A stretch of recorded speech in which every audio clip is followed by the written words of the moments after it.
Amidst the city's ruins, Natalie and James sprint for their lives, with the infected's haunting cries echoing around them. Hand in hand, Natalie's grip tightens, a silent plea to James as they navigate the treacherous landscape. The guttural sounds of the infected serve as a constant, chilling reminder of the danger lurking in every shadow. Fires rage in the distance, painting the sky with hues of orange and red, a dramatic backdrop to their desperate flight. In the narrow alley, Natalie and James scramble for safety, barricading themselves against the relentless infected. The air crackles with tension as the horrifying sounds of the infected clawing and snarling echo against the makeshift barrier, testing its strength. Exhausted and drained, James collapses against the cold brick wall, his face pale with fatigue as Natalie offers him water. In the desolate pharmacy, the dance of dust motes, in the moonlight, betrays the silent decay. As Natalie and James breach its forsaken threshold, pistol raised, Natalie becomes a silhouette of grim determination against the encroaching darkness, a lone guardian against unseen terrors. From the abyss, a grotesque shadow lunges with deadly intent, its claws reaching out to rend the fragile peace. With lightning reflexes, Natalie unleashes a deadly salvo, silencing the infected's threat just as it nears a startled James. The infected collapses lifelessly, inches from a startled James, a chilling reminder of the ever-present danger lurking in the shadows. Inside the derelict pharmacy, Natalie and James race against time, amassing vital supplies amidst shadows and decay. Amidst the urgency, antibiotics, gauze, and energy bars become symbols of hope, fortifying them against the trials ahead. With a decisive act of defiance, Natalie marks the pharmacy with a crimson X, etching a stark warning onto the crumbling facade. The bold red X stands as a beacon of caution, a silent sentinel guarding secrets within the abandoned pharmacy. Under the vast sky, Natalie and James transform an old auto shop into a fortress against the unknown. With gritty determination, they wield broken car hoods as makeshift shields against looming threats. Each link of chain is a promise of safety as they secure the doors against the encroaching darkness. Sunlight floods the cluttered auto shop, casting long shadows as James maps out their survival, while Natalie prepares him for the harsh realities that await. In a moment of intense training, Natalie demands, "All right, James, rule number 1? James responds with a mix of fear and resolve. "Never go out alone." Natalie's relentless drill continues. "Good. Rule number 2? James, with growing confidence, replies, "Conserve ammo. Every shot counts." Natalie's voice echoes with urgency. "And rule number 3? In a moment of vulnerability and trust, James whispers, "Trust no one, except you." In the dim-lit auto shop, Natalie and James find solace in their makeshift bed, exhaustion etched on their faces. Under the cloak of night, they clutch at fleeting safety, their weary bodies finding rest in the heart of the auto shop. In the heart of the auto shop, the night embraces them in a tender hold. Under the harsh morning sun, Marcus, a figure weathered by life and marked by desperation, staggers towards the auto shop gate, a symphony of despair etched across his face. His clothes stained crimson, and a crude bandage wrapped around his arm. He clings to a weapon, his trembling grip betraying a fragile resolve. With a desperate plea, he pounds on the gate, his voice cracking with a raw, primal fear. "Help. Please, someone help me. I've got a kid too."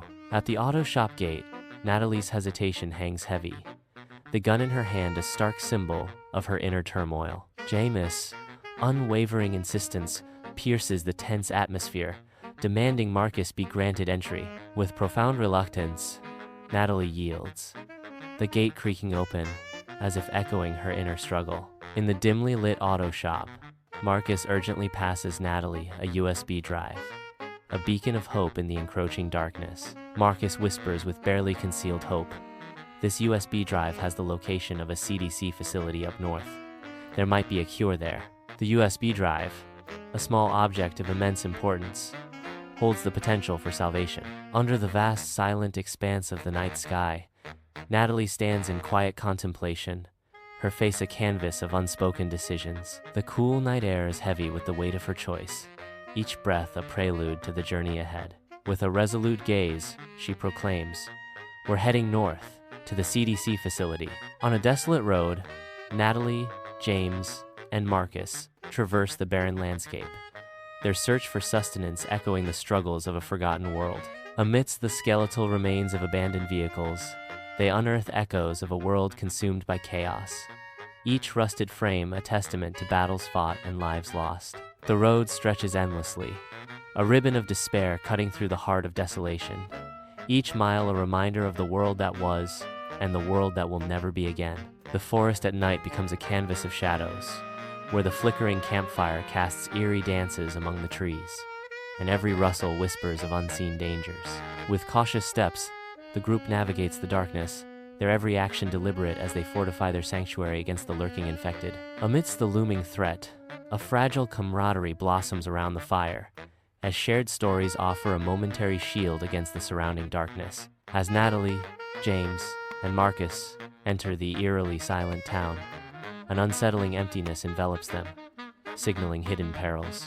With cautious steps, they navigate the desolate streets, their eyes darting around, desperately seeking signs of life or essential resources. The weight of unseen threats and impending danger hangs heavy, casting a pall over their desperate search. Dust motes dance in the dim light of a ruined grocery store, where shadows conceal hidden dangers. Armed with makeshift weapons, Sarah and Mark cautiously navigate the eerie silence, unaware of the lurking horror. A guttural growl shatters the silence, heralding the emergence of the infected from the store's depths. In a heart-stopping moment, Sarah and Mark brace themselves as the infected lunge forward, their vacant eyes locked on their prey. Adrenaline surges as the group explodes from the grocery store, fleeing from the relentless pursuit of a ravenous horde.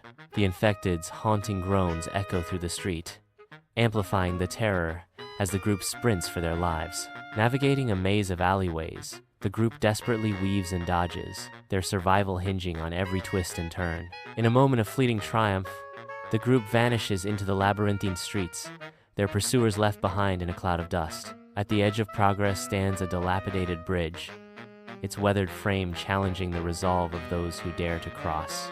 The group pauses, their determination tested by the bridge's crumbling facade, a stark reminder of time's relentless march. The bridge groans under the weight of time and neglect, a symphony of decay echoing with each hesitant step. On the bridge, an overwhelming horde of infected surges forth, forming an impenetrable barrier. Cornered and desperate, they brace for a brutal confrontation, fighting to hold their ground against the relentless onslaught. Amidst the chaos, the survivors struggle to maintain balance as the infected close in, their every move a desperate dance of survival. The group emerges onto the riverbank, their bodies weary, yet their spirits buoyed by survival. Marcus grimaces in pain, a dark stain blooming ominously on his sleeve, a stark reminder of their perilous journey. With practiced efficiency, the survivors transform the riverbank into a sanctuary, each movement a testament to their resilience. The flickering flames dance across their faces, casting shadows that mirror the uncertainty and fear that linger in their hearts. Amidst the crackling fire, they tend to Marcus' wound, their faces etched with concern and determination. In the heart of the abandoned house, the storm's fury echoes the group's inner turmoil, their faces flickering with fragile hope. Amidst the storm, Sarah's voice cracks as she asks, "Do you think we'll ever find a safe place?" Michael's resolute voice pierces the darkness. "We have to believe that we will. What else is there?" Emily's wistful whisper lingers in the air. I miss the way things used to be." David's firm voice cuts through the silence. "We all do, Emily. But we can't let the past hold us back." Sarah's fearful question hangs heavy in the air. What if? What if we're the only ones left? In a moment of shared strength, Michael's voice reassures. "We're not alone, Sarah. We have each other. And that's enough. For now." Against a backdrop of endless desolation, the group forges ahead, their faces mirroring the harsh reality of dwindling hope and relentless struggle. Each step is a testament to their weakening resolve, battling the elements as the wind screams and the cold seeps into their very bones. The weight of their dwindling supplies and the bleak horizon converge, casting a shadow of despair over their already burdened hearts. A barricade of mangled vehicles and sandbags looms under the unforgiving sun, a stark monument to a world torn apart. Armed survivors, draped in scavenged armor, stand as grim sentinels against the horizon, their hardened faces etched with the trials of a broken world. Eyes, wary and watchful, scan the desolate expanse, each gaze a silent testament to vigilance amidst constant threat. Inside the tense checkpoint barracks, stern-faced guards encircle the group, their suspicion palpable. The grizzled sergeant, his eyes betraying a history of hardship, scrutinizes them with intense suspicion as he barks, "State your business." Natalie, with disarming charm, responds, "We're just passing through, heading to the capital." The sergeant demands to see the manifest as Natalie smoothly presents the supplies, mostly medical supplies and some textiles. With narrowed eyes, the sergeant questions Natalie's motives. Natalie retorts with a smile. "Helping people is its own reward, isn't it?" Having passed the checkpoint, the group moves forward, a wave of renewed hope washing over them as they continue down the road. Each step forward is a testament to their resilience, their faces reflecting the newfound optimism that dawns with the open road ahead. The vast expanse of the road stretches before them, a symbol of the long journey ahead. Yet their spirits remain unbroken. The CDC facility looms, a bastion of hope and trepidation as the group approaches. Anticipation and dread mingle on their faces as they near the imposing CDC facility. The imposing structure of the CDC facility stands as a silent guardian, its fences and security a stark reminder of the dangers within.